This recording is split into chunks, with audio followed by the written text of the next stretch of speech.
stage in my office, Daphne. Yeah, no. Gotta get all this wheeling and dealing out of here. Get all the bad juju out of the air. Get all the bad jujus out of the air. Oh my goodness. Oh my God. Okay. I can't believe it's Monday already. It is Monday, and it's the long ass Monday. It is the Mondayest of Mondays. Yeah, it is. Well, it's a holiday. I didn't even realize. It's a holiday? That. Yeah, it's Lincoln's birthday.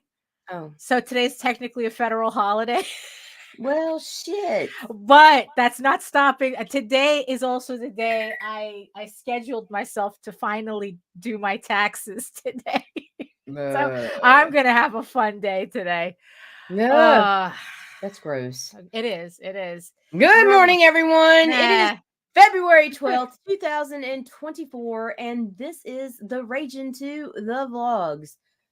We don't even know what that means, but no, well, you know, it's just it's a thing. We do it. You want to do it, Daphne? Absolutely not, but hit it.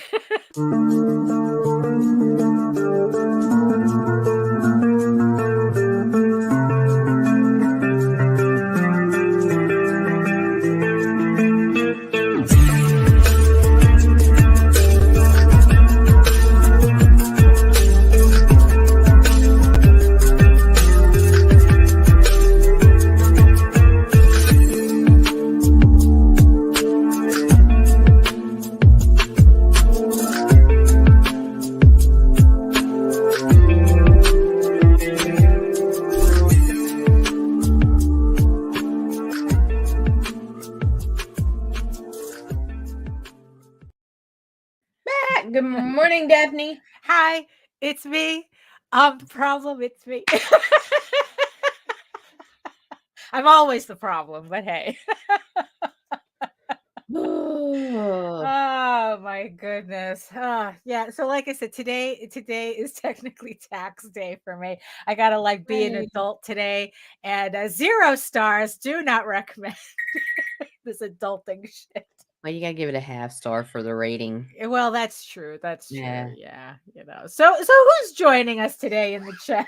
So far, we've got Joseph and Rob. Hello. Good morning, gentlemen. Hello, good morning. Joseph. Good morning. Hello, Rob. Good morning. And yes, I see you, my beautiful eyeball people watching us from regions beyond.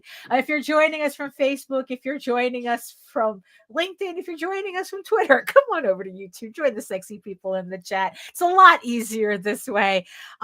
If you are watching from Facebook, give Facebook permission. Oh, that's true too. To interact with Streamyard, so we know who you are. Exactly. I don't know why Facebook always I don't know, gives everybody a hard time, but that's why in the end I keep telling everybody to come over to YouTube. Yeah, you gotta make things so complicated. Yeah, I know. Rage Into the Vlogs, Taylor's version. Oh my goodness. Yeah. The musical. Oh, Jesus Christ. Oh my goodness. Yeah. So it's a lot easier to come over to YouTube, and just, if you want to interact with us for some strange reason in the chat, go right ahead. So I guess we might as well just get this started. Like I said, let's do it. Yeah, I know. It's so. Hello, everyone. My name is Daphne Lage, and I'm a cartoonist, illustrator, and comic book artist from New York. I have been self-publishing comics since 1992, and you know what that means. You don't understand. I ain't scared of you, motherfuckers. And I am known for the furry fantasy adventure Tall Tales, which returns to Kickstarter later on this year, with a brand new Kickstarter for the new story arc Tears of the Mother. It's a re-release of issues 1 through 5 plus the brand new issue 6.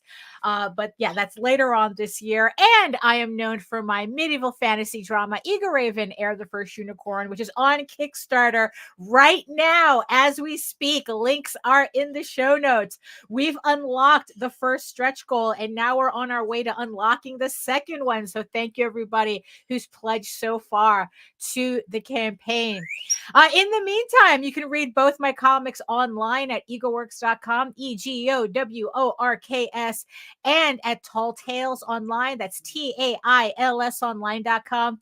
And you can check out all my videos, all 500 plus of them, on how I make my comics here on YouTube at my channel at Daphne Lage, Lage Art, which also simulcasts through the Indie Comics Network. So here to tell you more about it is Nita. Comicsnetwork.com. .com. Is it .com. Got IndieComicsNetwork.com is functional again. Yay. So I got in touch with DreamHost, and apparently the server that was hosting the network just disappeared on them. Oh, so you mean they like lost a YouTube? whole bunch of connections. Like it was crazy. So I guess like like it took them YouTube... forever to figure out what the problem was. Wow. So like YouTube did an update or something? No, it was a something on their end. Serve Pro. It was something on their end.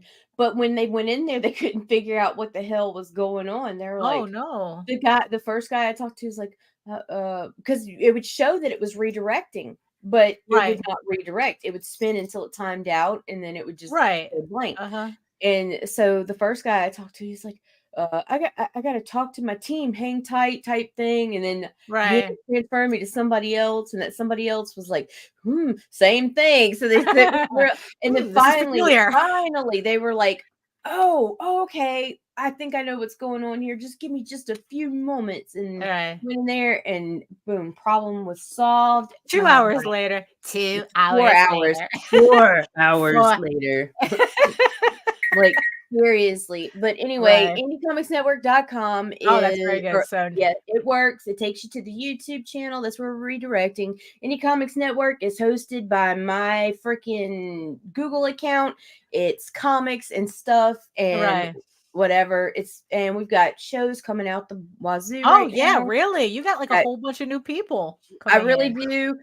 We've got Timothy Fling joining. Like I'll talk more about it later, but we got Timothy Fling joining us. Christie Shinn, Hoi Kai are coming. We've got a few shows that have moved around, but we'll talk about updates towards the end. Yeah. So just hang tight. We got some stuff to talk about. Oh, very nice, very nice. Ooh, gonna be a busy year.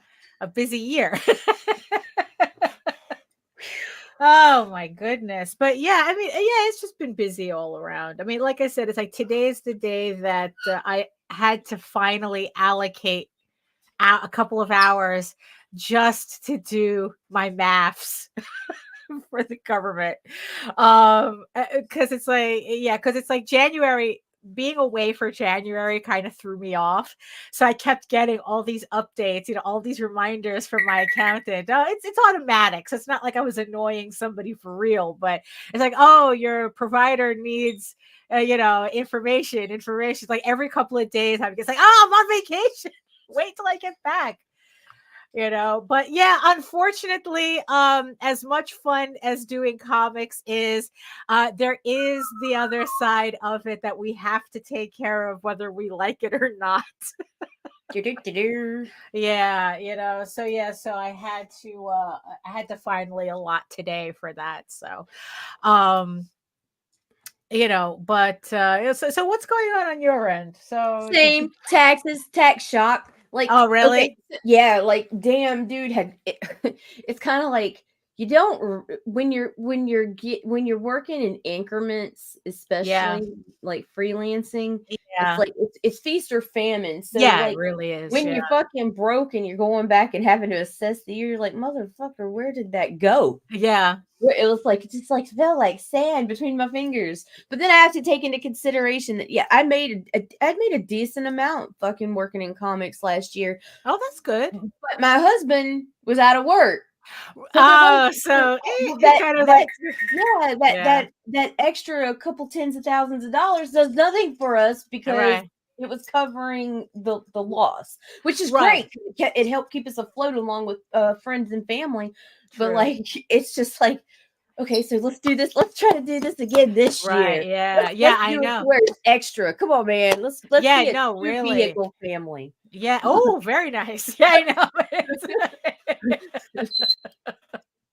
Oh my goodness. Especially now with all these kids getting to be driving age. It's like, oh yes, let's do this so we can have these little chauffeurs take care of there you go for a change, right? Mm-hmm.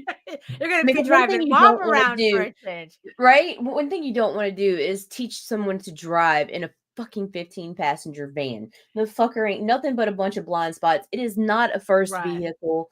And when it's your only one, it's definitely not the one you want to use for a training car. So the goal this year is to buy a training car, a little small sedan of some sort. Right. Little smart car.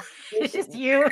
Just something where it could be like, all right, if you bang this, no, it's something cheaper than a smart car. I'm talking like those things are expensive. Something like no, I'm talking way cheaper. Like I want a fucking couple $1,000, something that runs so that I can train a bunch of teenagers how to drive. Right. So it needs to be disposable.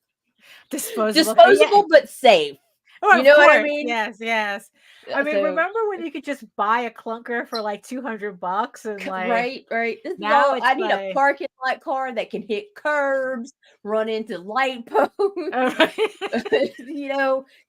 survive a small fender bender or two. Right. I mean, it's like I don't remember what's funny was that after I lost I was laid off from my job in 2013. The first thing I started doing was learning how to drive because as a New Yorker, you really don't need to, I mean, it's like, I think like New York has only like a 10% driving rate. Dude, it is like most people down here. Yeah, you have to drive or you're not going to have a job. You can't. Right. So it's like you can literally live your entire life in New York and never learn how to drive. But so after I got laid off, I made it a point to finally get my license. I don't remember it being that nail biting or dangerous. Like I don't know, like I never felt like I was gonna like run into people or I don't know. So here's the deal. It wasn't that bad for me. Okay, so I got my license. I'm actually I was a slow developer for Louisiana because I didn't get my license until after my 21st birthday. Usually it's here at 16 because you can't get your first job or whatever. But I was lucky enough to live behind the restaurant that I was working at, so it didn't fucking matter. So I was able to walk to my job. No, not many people have that luxury because everything is so far apart unless you're like in Baton Rouge. Or New Orleans.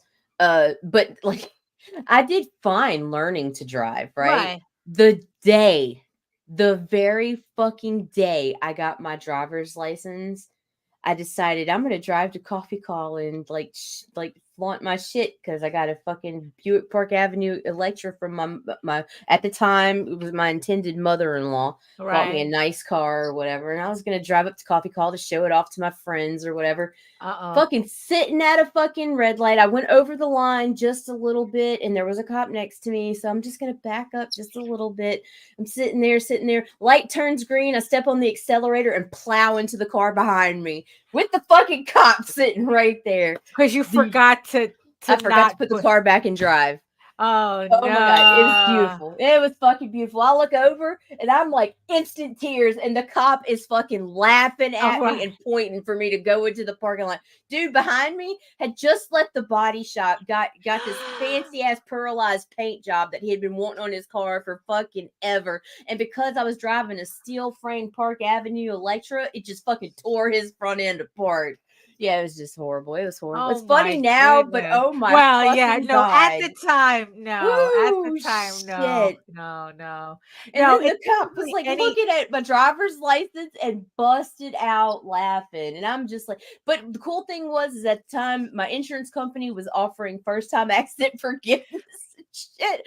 So it's like it was all covered and whatnot, and I didn't have to pay out of pocket, and I just, but I just it was bad. It was so bad. Usually any damage I did to the car is because I was doing something stupid. Or no. Not that I was doing something stupid. Rob is saying for real, living in an area that is a cluster of small towns, driving is a necessity. Yeah. Absolutely. You have to. No, it's like what I did was I misjudged the base of a flagpole, and I almost tore off my sister's bumper because of it. Oops.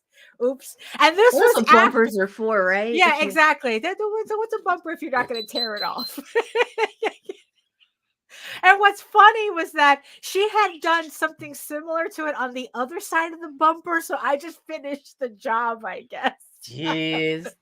Oh, it was stupid, but it's so I just now it's yeah.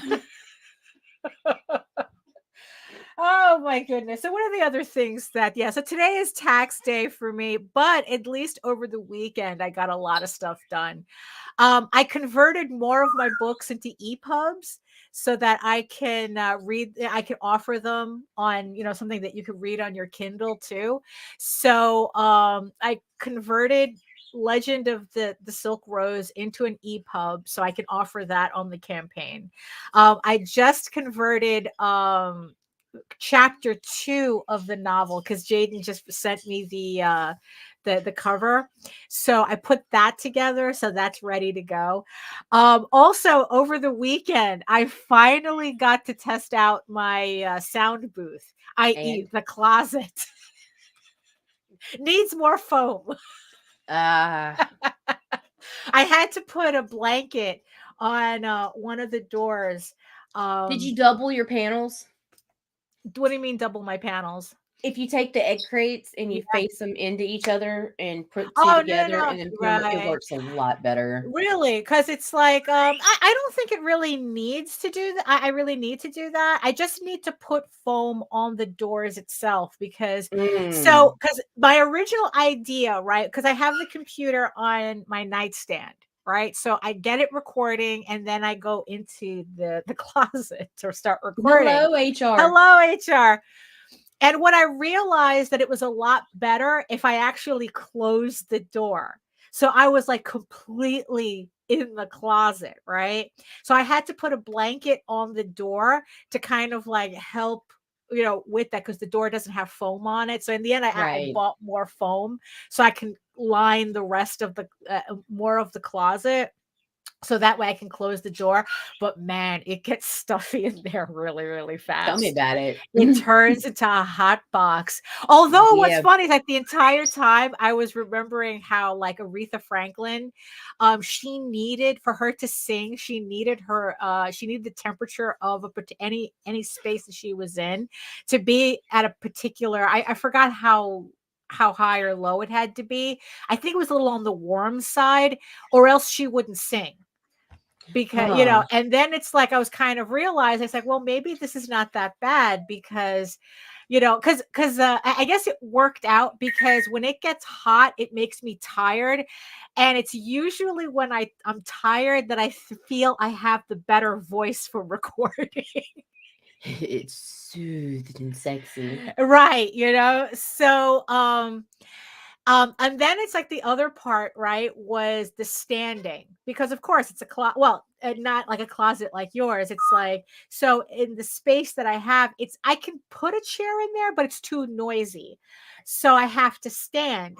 And what I realized that when doing recording, I could only do it for about a half hour at a time, and then I have to get out of the closet, and then it's like, okay, so it just gives me a chance to kind of mess with the computer a bit, make sure everything is recording all right, and then I have to like wait for a little bit, kind of like get myself together again, and then go back into the closet and record for another half hour.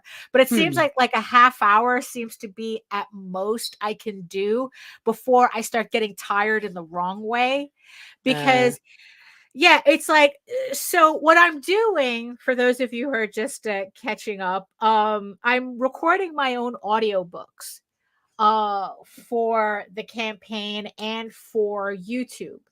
So that's just what I've been doing. I converted my closet into a sound booth. And so that's what I'm doing. I'm recording this audio. It is. And hello, stranger. It's Arthur Belfield. Stars. Okay, what are stars? Ignore that. Just ignore it. I can't figure out how to take it off. It's some kind of it's automatic. It's an automatic monetization through Facebook. I'm not interested in collecting stars. I mean, if you want to give them, but it takes forever, and they withhold them because of my language and my attitude on Facebook. Right, which is funny. Like I have $300 worth of fucking funds sitting at Facebook right now because Facebook is like, we're not paying you right now because you didn't comply with our laws or whatever. Right. And I'm like, whatever rules we're making up at this moment. Yes, whatever rules we're making up at the time. So, like, if you guys want to show us some support, we do have super chats and super stickers.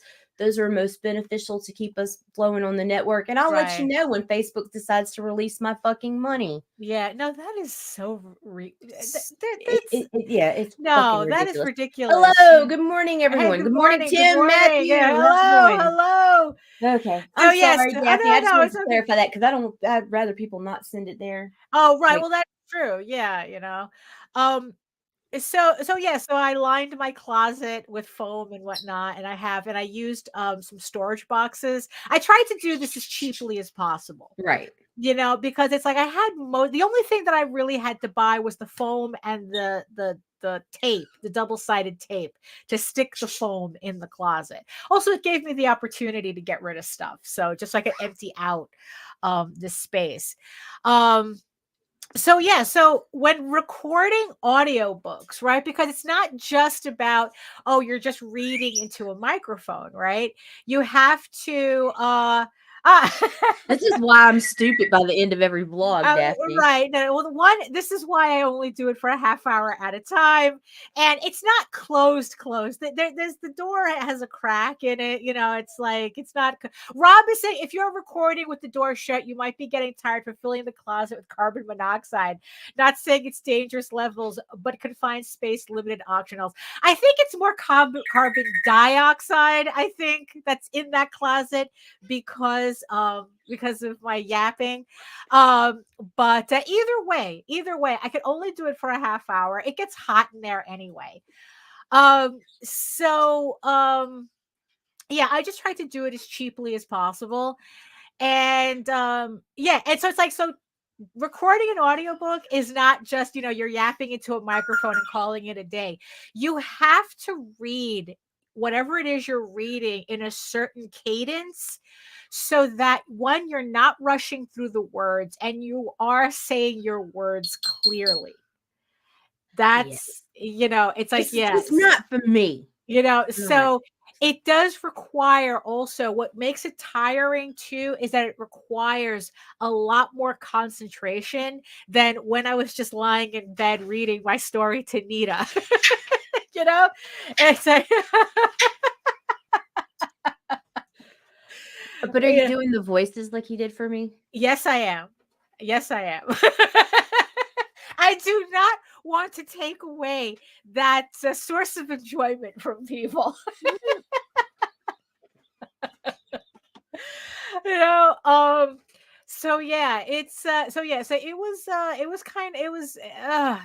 It was a lot harder than I thought it would be. I thought that it would just take me like an hour or so to do.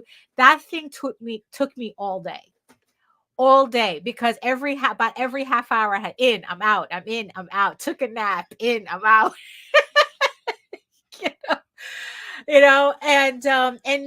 But at least now I have the raw audio for the entire book. So I'm using a program called Adobe Audition. I figure I pay enough for the Adobe suite, might as well use everything that's in there. So it's a program called Adobe Audition, which is only for audio. It's for recording audio, podcasts, the whole thing. And it seems to be the program that people who do voiceovers and audiobooks, that they all use. And it seems to be the standard. So I figured that's what I would use. So I might as well just use it. So that's what I was using.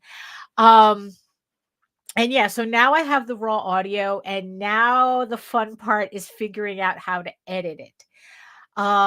So I'm pretty sure that might take me longer than actually recording it. But I think once I get the hang of what it takes to put together an audiobook, the subsequent attempts will hopefully will be easier. So yeah, so what my plan is that once I have the audiobook recorded, I'm just going to do a graphic with a simple animation on it, and I'm going to put it on YouTube as kind of like as an audiobook / story time thing for everybody to listen to. So if you had wanted to listen, yes, absolutely, Matthew, it's all trial and error. So if you want to listen to my stories instead of reading it, because not everybody is comfortable reading, it's like that, and sometimes we just want to work. Yeah, like, exactly. And it's like I was not a fan of audiobooks at first. I was like, lazy motherfuckers.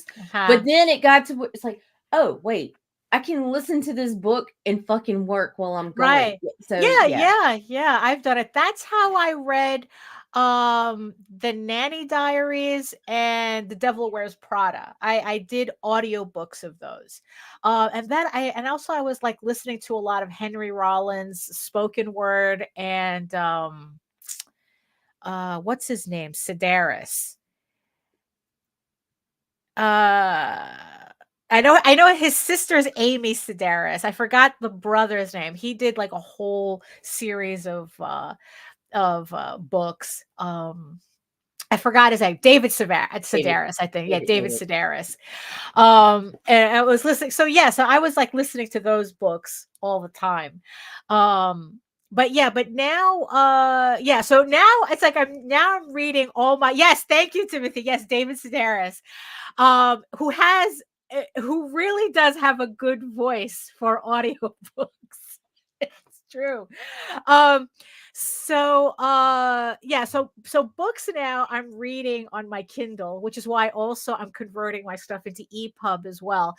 For those of you who are waiting for me to do that to the OSWALD Chronicles, we are going to be doing that. Jose is editing one of his books right now for the next campaign, and I'm taking advantage and I'm going to convert that into an EPUB as well, so we can start converting OSWALD into EPUBs that you can read on your Kindle.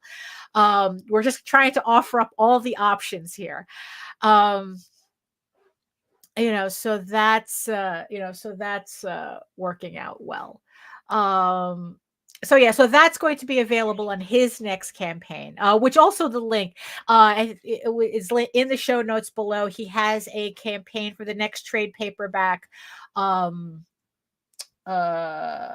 It broke free and couldn't read. That's the next collected trade paperback. We're going to be offering up the prose version of that story in the trade as well, and we're going to be offering up an EPUB version of it so you can read it on your Kindle. At least the prose version, not the comic. The comic you'll get in PDF form. So the link is in the show notes below for that. So if you want to hit the pre-launch page, So also, another thing, speaking of the links in the show notes. So, one of the campaigns that we were talking about the last time, so it seems like the creator decided to cancel their campaign, which I was a little disappointed, because I thought that the campaign was doing well. But I guess it just goes to show you that sometimes you need to make those strategic decisions. If it seems like a campaign is not going to perform the way you think it's going to. I don't want to mention the name of the campaign, but it's one that we've talked about before. And and I kind of like was just figuring we use that opportunity to talk about, it's like, what happens when you get to that point? You run a campaign and you kind of think maybe you got in a little bit over your head, or maybe you kind of made a decision that you shouldn't have on it. Which is better, letting a campaign die on the vine or canceling it?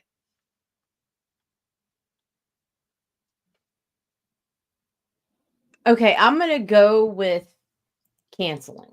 Both suck. Oh, no. Canceling's worse? No, canceling is better. Okay, it's better to cancel than I think I think if you know beyond a shadow of a doubt that your campaign is not going to fund and there's no way in hell, it's better to go ahead and nip that shit in the butt and come back later. And here's why: because with failed campaigns, you, especially in this case, there were successful campaigns before. Okay. So when you have a history of successful campaigns and all of a sudden you have a failed campaign, it becomes rather sus. Like, did people get your product? And then all of a sudden they're like, forgive my terminology because I hate some of the words I have to use, but this is how it goes. Did people get your product or your book and they just didn't like it? And now they're realizing that you're not a good creator and they decided to back off of sponsoring you and backing you or whatever. Right. I think it's much better to just pull it because there's so many reasons why a campaign could be pulled.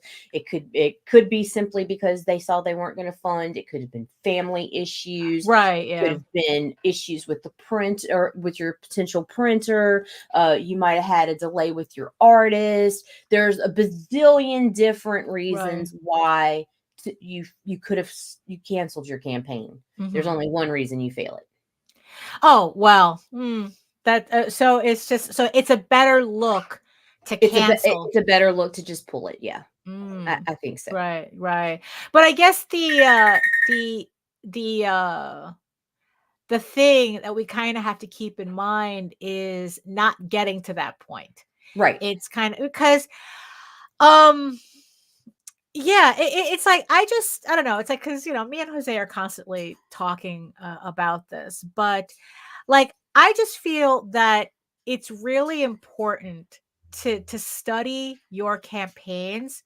I mean, we were talking about this on the last show that it's like to be realistic with what your books can achieve because the numbers are there. Kickstarter gives you the data, so if you're able to kind of like circumvent anything that would cause you to have to cancel a campaign, it's best to figure that out before a campaign. Right, for sure. Because the things the thing that I see, right, that I see sometimes is people confuse the Kickstarter goal with how much you need, not what you can raise. And I'm not saying that this was the case with this one. I mean, like I said, anybody can cancel a campaign for any reason. I mean, we've seen people cancel campaigns because they literally had deaths in the family, when a campaign happened and they couldn't deal with two things at the same time. So they had to cancel. So yeah, it could be anything, right? But but one of the things though is that I see is that people confuse their goal for what they need to pay for a book, not what they can raise. Right. And what happens is that could be a reason why you would need to cancel a campaign, because if your campaign for like even for like if your previous issues only make $1,000, you can't set your goal at 3,000. And expect to reach that. Right, because you have, I mean, it's possible, but the pattern anything is possible, but you really need to follow the patterns. Right. It's like, because that's true, because it's like, because that's what happened with Krista when she was doing her book, Sky of Thorns. All her previous campaigns did like around like 3,000 or something, and she wasn't expecting her next campaign to do any different. Well, this is the pattern. This is what I'm planning for. Her latest campaign ended up making 25,000. Good for her. Well done. But it was definitely not what she was expecting. Right. And the ironic thing about that is that, that's a problem we would all like to have.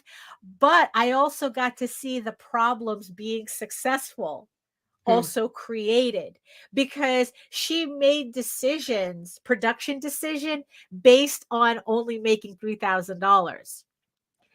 And once she made 25, it threw her unfortunately, like the decisions that she made that would have made sense at 3,000 didn't make sense at 25,000. Right. But at that point, it was too late to change anything.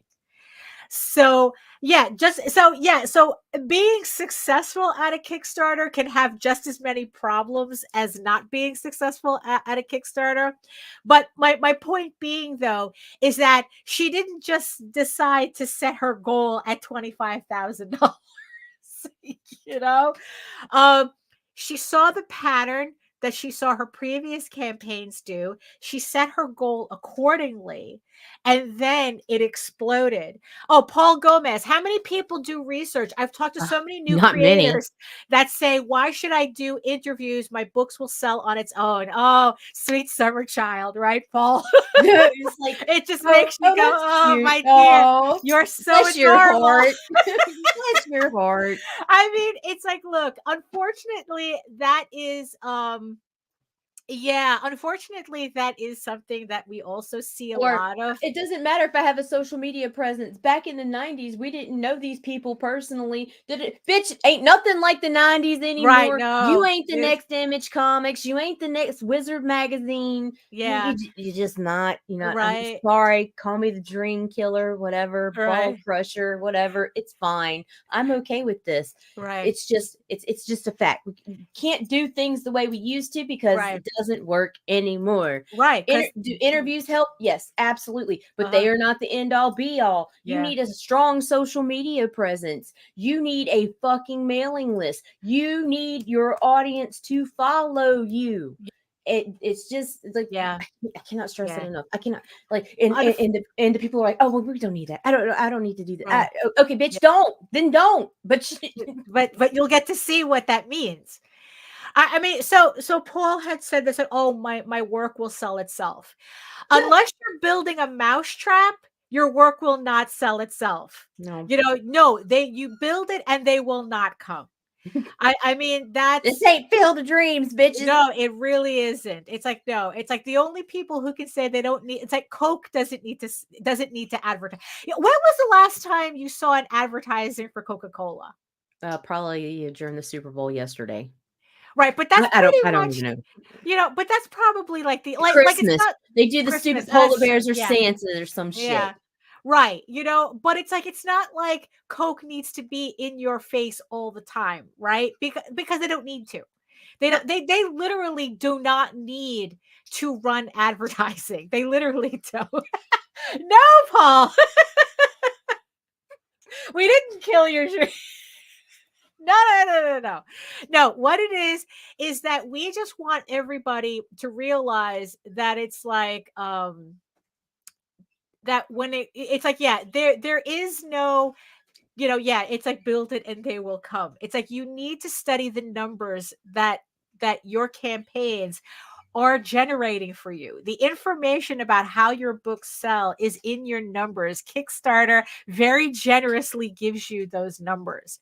You can come up here with one of the fucking best illustrated comics ever seen, perfectly written. You got the king of lettering, and it's perfect bound and fucking the sexiest paper and pages and perfect fucking colors you ever want to see, and you cannot expect it to sell itself. At the end of the day, you still have to work. Right. So on to the last, I'm trying to remember something from the last show. I was talking about YouTube. Right. So social media, right? Mm-hmm. So the thing is, though, like, social media is such a weak spot for me. I mean, it's tiresome. We all hate it. It's like, yes. I was just making it up as we go, Matthew. Right. But you see, I think that proves the point, Matthew. Coke doesn't need a commercial. They don't need a commercial. You already know what Coke is. Yeah, it's like you already know. You thirsty, you're going to buy Coke or various Coke products, But you putting out a comic on Kickstarter, you need to do the equivalent of creating a commercial. We don't have a Super Bowl where everyone just sits around watching commercials all day. It's like, oh, I only watch the Super Bowl for the commercials. Well, that's because when we do have channels that sit around and promote all day, nobody fucking watches them. Right. Well, but yeah. those exist. Yeah. It's that's fucking true. ridiculous. It's utter madness. I mean, you see, but that's kind of like the balance that we have to create, right? It's like, how do we promote ourselves? Because, like, look, you look at the Kickstarter numbers, right? Are there certain types of books that sell better than others? Yes. Sure. But here's the common denominator between all those books. They all have an audience to follow them. Emotional damage. What? They have a what? They have an audience. That's the common denominator. It's very easy to get caught up in, well, this type of book sells, that type of book sells. And, it's like, my book didn't sell because those types of books dominate Kickstarter. No, what dominates Kickstarters are books with audiences.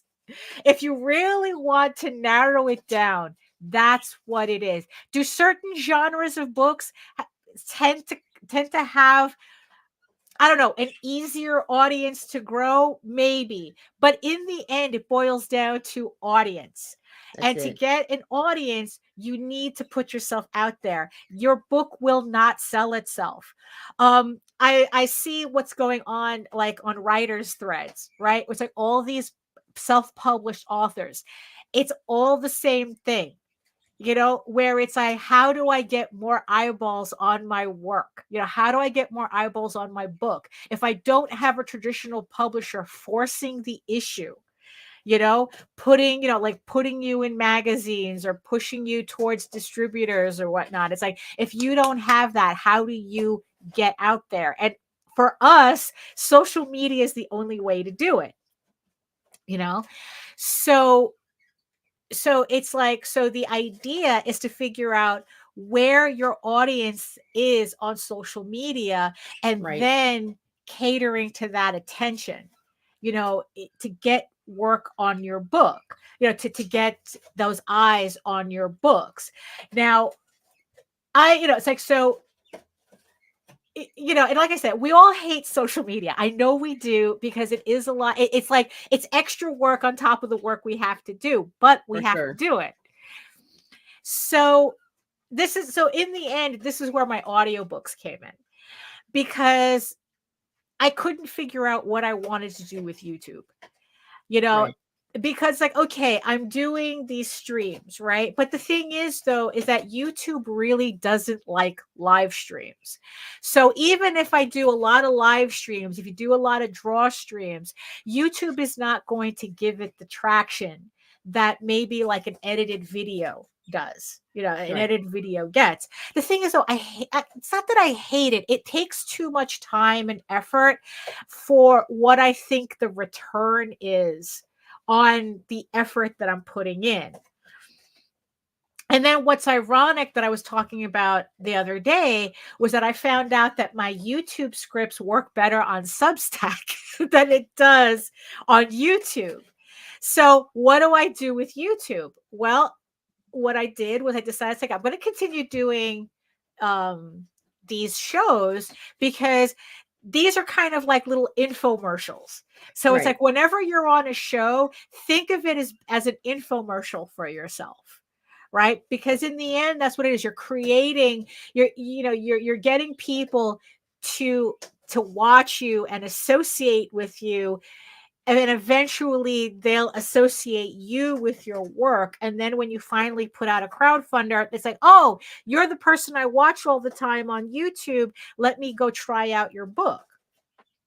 Right? But the thing is, though, knowing how YouTube promotes certain videos, what do I do? And then that's where I came up with the idea of these audiobooks, because, like, that I like doing. I actually, even standing in a closet in half hour increments, in the end, I really do like reading out loud. I really do like doing that. So it's like, well, what if I did more of that for YouTube? I created these kind of like story time videos where people can just listen to in the background. They're long enough to get it's still considered a video, and they're long enough to get hours, right? The watch hours, right? Except somebody can just put on a story time in the background. They could be doing their work. I'm getting the watch hours, doing something that I actually enjoy doing, and I can get it to work on YouTube. You know, I mean, I'm still testing this theory out, but I kind of think I'm in the right direction with this for me. So, so I'm going, so it's like, okay, so that's how I optimize YouTube in my favor. You know, so it's like, okay, I have the live streams and I have the story times, whatever, like, and then it's like whatever scripts I have for YouTube for videos that I know I'm not going to make, I just turn them into blog posts for Substack, which caters to a different audience that I have there. That are also like, okay, they're gonna read my blogs and then see the little advertising for the Kickstarter in the middle of it somewhere. You know, so your book will not sell itself in the end. That's what it boils down to. It's like so when you're looking at your data on Kickstarter, again, it's like, especially if you have a starting book, I know I'm probably repeating myself from the last show, that it's like, again, you have to look at how is how we learn. Well, that's true. That's true. You have to look at what the pattern your book is creating, and then that's the pattern you have to follow, not what you wish the pattern is. Remember, if it's like, if you're working from, if your information is coming from a source of delusion, there's nothing we can do to help you. There is nothing anybody can do to help you, because no information is going to line up with your imaginary version of what you think your book should be doing. Right.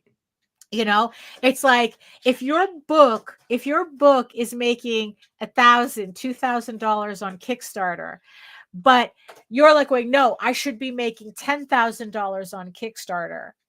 Well, the problem is that how do you get your $1,000 book to all of a sudden make 10,000?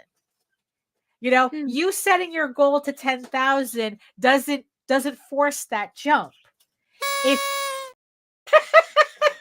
If you only have an audience that can support you up to a certain financial point, you know, so how do you build that audience that takes you from 1,000 to 10,000?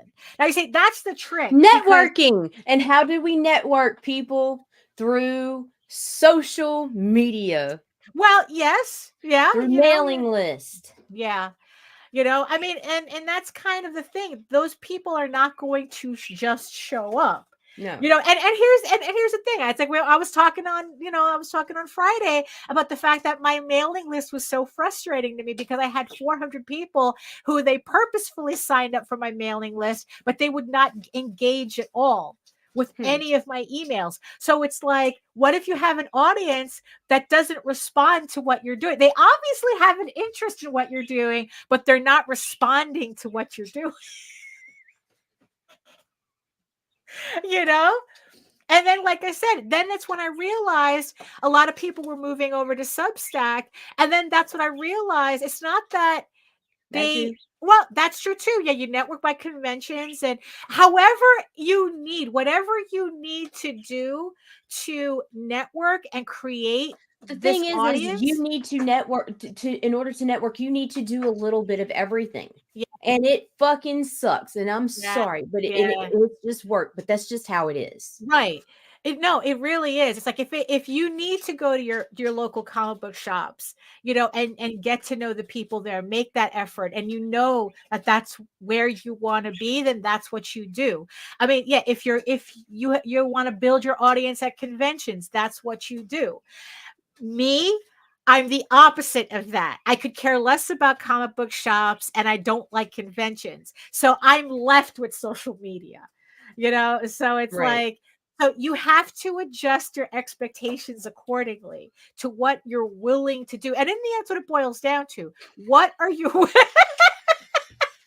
Paul is like going beg and plead. Well, you see, that's the funny thing, Paul. That's the funny thing, because you want you want to get people to see your book and to know your book, while at the same time not crossing that fine line to where it looks like you're begging and pleading.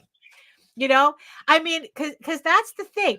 Are people always looking for books? Absolutely. Right. Do people want to be annoyed by people selling books? No, not I will send you to Jesus. No. You know, look, you're buying a car, right? Right. You don't need the salesperson to be all up your ass about it. You know, that's why we associate these obnoxious behaviors to used car salesmen. It's like, look, I'm here for a car already. You know this. You don't need to like get all, but they do that, right? So, oh yeah, it's like Matthew Page. The work you put in is sometimes equal to what you get back. Sometimes.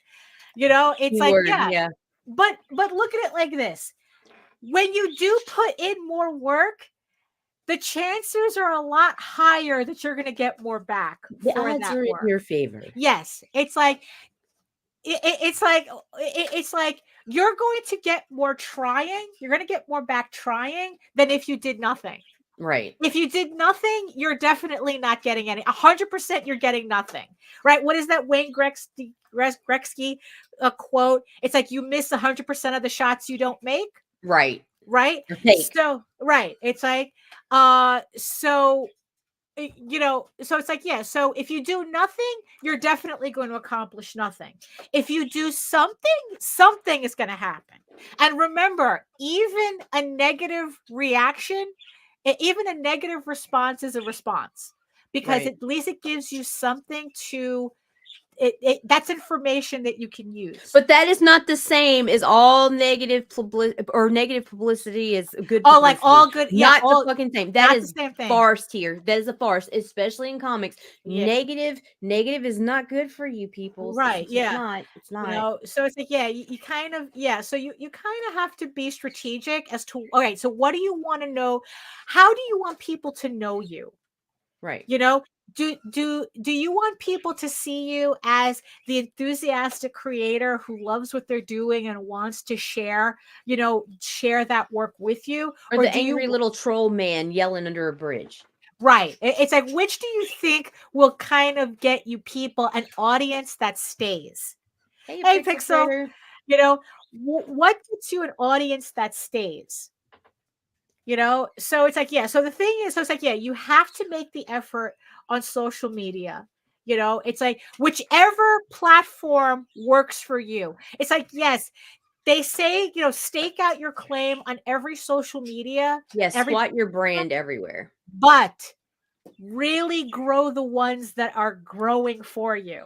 Right. Don't worry about the cup of dirt. That's just a cup of dirt. Worry about the ones that the oregano is sprouting out of. Right. You know, using that, you know, it's like those are the ones you take care of. If you do better on Facebook, that's where you concentrate your effort on. If you do better on Substack, stick, you know, like also add I would always suggest having more than one, because we have seen it to where social media sites have basically dropped off the face of the earth overnight. Yeah. So my recommendation to people is, yes, pick your strongest platform and put your focus there, but find one or two others that you can grow as well. Right. Yeah. For me, it's YouTube, Facebook, and Blue Sky. Right. Yeah. For some people, like, and also try to remember to keep them separated in the sense of if you're strong on Facebook or Instagram, pick one of those or the other, because they are technically both the same fucking thing. Right. If one of those ships sinks, the other's going to eventually sink too.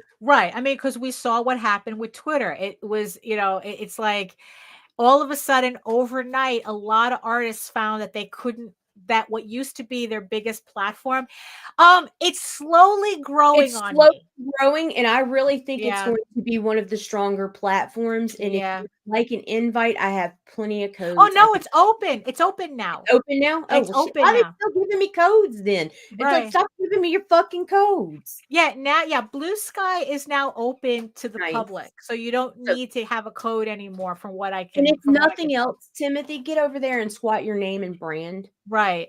But what I'm finding is that Blue Sky is doing better for me than Threads.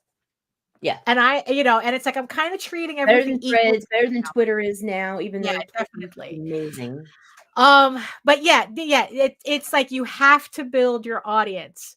And the only way you can really do that is to have a realistic expectation. Thank you, Tom. If you have to have a realistic expectation as to what your book actually does. To say that, oh, I'm going to be the next image. What does that mean? What do you mean by that? It's like, are you a collective of 5 artists who had 10-year careers at Marvel before moving out on their own? I mean, it's like, is that what you mean? Selling 1 million. Are you telling me you had a book that sold in the mainstream for over 1 million copies? Oh, okay. When you say you want to be the next Stan Lee, it's like, what does that mean?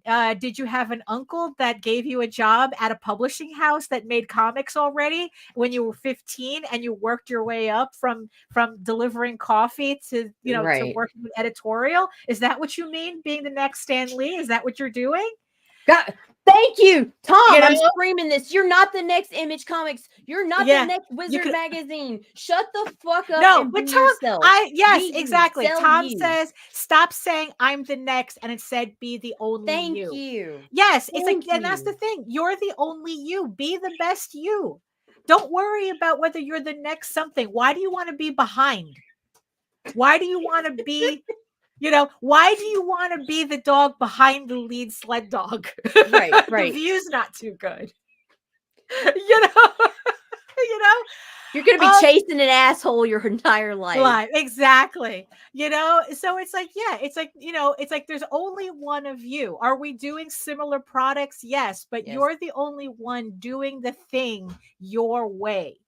So you have to, so that's what you have to concentrate on, so it's like, so put aside the delusions, look at what your effort is actually doing and build from there. Remember, 75% of us were making 1,000 and 9,999. It's a big crowd.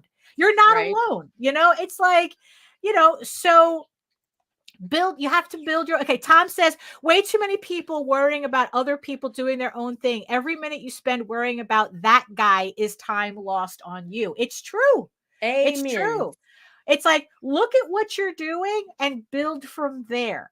It's like, okay, look, it's fine. Everybody wants to have that $10,000 campaign, the $10,000 campaign. Me too. I would love to have one. But the thing is, though, how do we get there? Okay. And what I found... Well, you can spend your time complaining about not being there. Right. Or you can... or you could take the information you have already and build from there. Because also, here's the thing, too. If what you're seeing, because this is also a mistake that I'm seeing. Stop hitting on my girl. Ban his ass. What I see a lot of people doing, right, is that they're doing the book they want to do, right? Seeing that it's not giving them the result that they want. They go into like panic mode. Sure. And they think they have to change their entire trajectory to chase a different book that they don't necessarily want to do, but they think that they have to do that. Pixel, I think I got really lucky with the campaign, with the timing of my campaign. Right place, right time. We're less than $500 away from 20K right now. It happens. Yeah, exactly. Yeah, man. Congratulations. Congratulations. And sometimes it's just luck. Sometimes it really is being at the right place at the right time. And congratulations when it happens. I mean, really, go home, Tom. Go home. So I see people going through this panic mode. It's like, oh my God, I have to do this type of book in order to make money. Right. But that's effort you're going to be taking away from the book you're you really want to do. Right. You know, and it's like, and is that really what you want to do? Well, I mean, I guess that depends. Are you in it for the money or are you in it for the love? That's when that factor comes in. So you have to make that decision first. Yeah. You know, it's like because it's like, you know, if you're just one of these guys just doing a checklist book and it's like, oh, okay, well, this is the hot thing now. So I'm gonna crank out a book, you know, that takes advantage of this. That's on you. That's the decisions that you're making. Right. But you know, it's like, look, like I said, I tried to manufacture a $10,000 campaign and I fell short. You know, the only benefit I got out of it was the fact that I wanted to do that book anyway. You know, it's like, I don't regret making that book. It's still in my catalog on my latest campaign. And it was fun as fuck to promote it. You know, you know, I had a lot of fun with it. But the thing is, though, is that I'm not looking to make those types of books just to make the extra money. I want to put my effort into finishing my main series. And then we can think about, once I have my main series done, we can think about playing around with more of those types of books later. But right now I have to focus. Oh, Tom is saying, I've done over a dozen different titles and each time it's because I wanted to do it, not because of a trend. Each one does its own thing in sales, but I wanted to do them. So that's okay. No, really. It's like, that's the important thing. If you see Pixel goes, I've seen people flip out and announce they were canceling stretch goals and all sorts of stuff when their campaigns weren't performing to their expectations. You cannot do that. Like, people see the panic. Yeah, people see the fucking panic and they are done. Yeah. And like, another thing, stop it with the fucking negative marketing. What the fuck do you think that's doing for you? When you post and even if you're trying to be humorous, people, please stop this shit. Yeah. I've seen people make these, if you didn't back this Kickstarter and it'll have like a cartoon character or whatever, or this happened because they didn't back so and so. Stop doing that. People, honestly, like, even if you think it's funny, there's going to be a lot of people that don't like that. They get turned off by that. They're turned off by it. Yeah. If you're or the people who go, oh, make it positive. Yeah. Or the people go, oh, I lost $500 in pledges or something. And stop announcing your dropped fucking backers because people, then your brain goes, well, why did they drop? It's not going to be like, oh, because they had a financial burden. It's going to be, oh, because this guy must suck. Right. You know, you've got to stop it with the fucking negativity. Yeah. Just stop. No, it's like you're not and it's so overwhelming right now. It's like I just want to scream at my fucking computer. Like 90% of the campaigns I was looking at this morning had something negative attached to it. Yeah. It's like, stop with that shit. Right. Yeah. It's like, look, it's like, you know, I understand that it's like, thank you. It's like, I understand how sometimes we get wrapped up in like that self-depreciation, you know, it's like, you don't want to come off as cocky or anything. It's like, look, there's a way to advertise without coming off as cocky, but you don't have to cut yourself at the knees either. Yeah, you know, when you're feeling like that, sometimes the best thing to do is shut the fuck up, share some fucking nice art out of your campaign and the link and go about your day. Yeah, if you don't have to say if you're feeling all the self-pity and blah, blah, blah, fucking shut the fuck up, share something hot or awesome, and fucking put your link up and go. Right. Go because you know what? An audience, they don't want to hear you're disappointed. Nobody cares about your sob story. I'm sorry. Right. No, the reality of it. We all have fucking sob stories. Yeah. Since 2020, nobody gives a fuck about anybody else's sob story anymore. I'm sorry. You know, it's reality. If I don't love you in my personal life, I probably don't care. Right. It's like, look, save the postmortems privately for when you're actually when you're dead. Well, no. After a Kickstarter ends. That's what I'm saying. After it's dead. After it's dead and done. Then you assess everything privately, but don't make it, you know, but don't make it a public thing.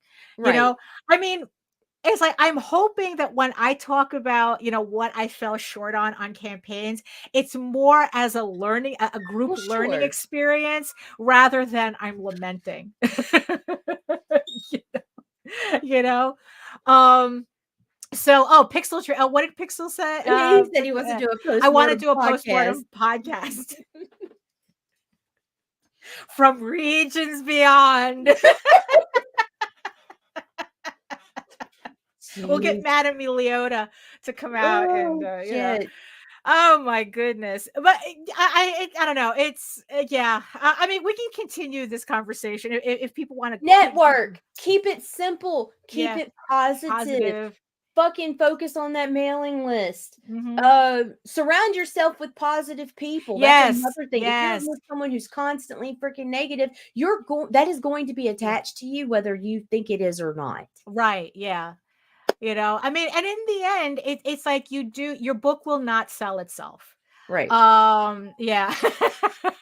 You know, yeah, it's like seriously discussing what worked and what didn't work. You know, I mean, because it's like I said, it's like everything that we talk about is mostly from our experience, you know. But the thing is that our experience is different from everybody else's. What worked for us may not work for you. What worked for you definitely sometimes doesn't work for me either. You know, what doesn't work for me. So, you know, it's like just because we say something doesn't mean we're saying, oh, this is how it is. It's like, no, well, this is how it is for me. Right. You know, it's like, well, you know, it's like, you know, my campaigns do a certain amount. This is what it is, you know, but at this moment, I'm more concerned about finishing my series than whether I get a $10,000 campaign or not.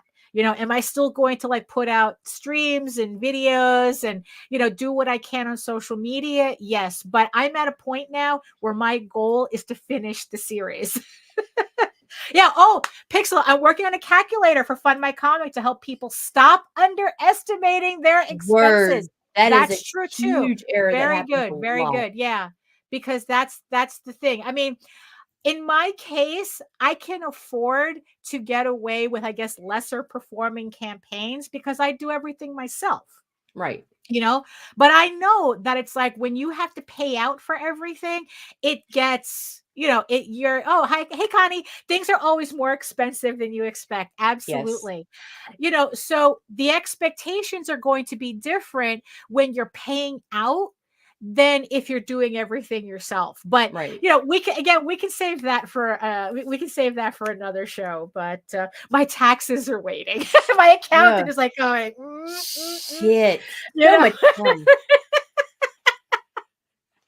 So, do you have any final words? I got a couple of announcements real quick. Don't forget, Christie Shinn's lunch hour is coming to the Indie Comics Network. That'll be at 3 p.m. Eastern on Wednesdays.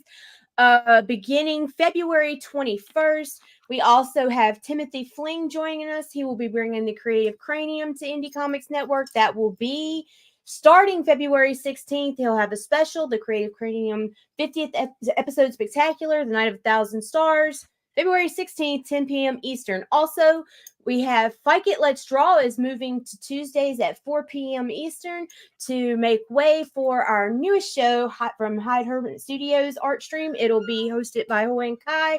Freaking great little show. They make all kinds of neat like enamel pins and whatnot, all your stretch goal rewards type thing. Really, really cool duo. Do the PNG tubers. Freaking awesome. So you guys be sure to tune in. We got a bunch of stuff coming. It's madness. It's just madness. It's fun though. It's really absolutely fun. It's the opposite of madness. It's sanity. Right. It's fun insanity. Well, I'd like to thank everybody for joining us in the chat, including all of the new people, a lot of new names that I'm seeing there. Thank you so much for joining us today. And I want to show love to my beautiful eyeball people who stuck out on this hour with us as well. You know, I hope we love you. Yes, we love the eyeballs people. You know? So at that, we will be back on today's Monday, right? So we will be back Friday. I will be back on Wednesday with another live stream. So another draw stream, 2 hours of me working on whatever and having chats as well. So if you want to learn more about me and my artwork and everything else that's going on, including my campaigns, you can head on over to my main portfolio site at egoworks.com, EGOWORKS, where you can find links to all of my galleries and social media sites, but I mostly post to Facebook. If you are interested in seeing art and all my sketches and art and current work in progress and all my live updates. And remember, you can also catch me here on YouTube for all my videos and my semi-weekly art live streams Wednesday Wednesdays at 4 p.m. Eastern. It's from 4 to 6. Like I said, it's just me drawing with drawing, and we're just having a conversation in the chat. We're just, goofing off for 2 hours. It's kind of like a convention online, but you get to hang out at my table all day. So there you go. You can also read Eagle Raven, Heir of the First Unicorn for free, uploading every day, Monday through Friday. If you want to check it out before heading over to the campaign and picking up your own copy of Eagle Raven. The entire series so far is available on the campaign if you missed any of the previous issues. Yes, but if you prefer your fantasy to be more of a furry Lord of the Rings adventure, you can follow the link over to Tall Tales, TAILS online.com. And not only can you read the first 20 issues of Tall Tales for free, but you can catch up on the latest story arc, Tears of the Mother, which is also currently uploading Monday through Friday. And remember, Tears of the Mother will be returning to Kickstarter later on this year with a re-release of issues 1 through 5 and the brand new issue 6. So thank you so much, everybody, for joining us today. I hope you guys have a better day than I am going to have today with my taxes. And in the words of the ancients, eat your food, moisturize. Moisturize, do your taxes. No, it's like eat your food. Business. Yeah, eat your food, moisturize, mind your business, and do the work. Because when you actually do the work, you never have to fake any of your accomplishments. Thank you so much again, and we'll see you next time. Toodaloo.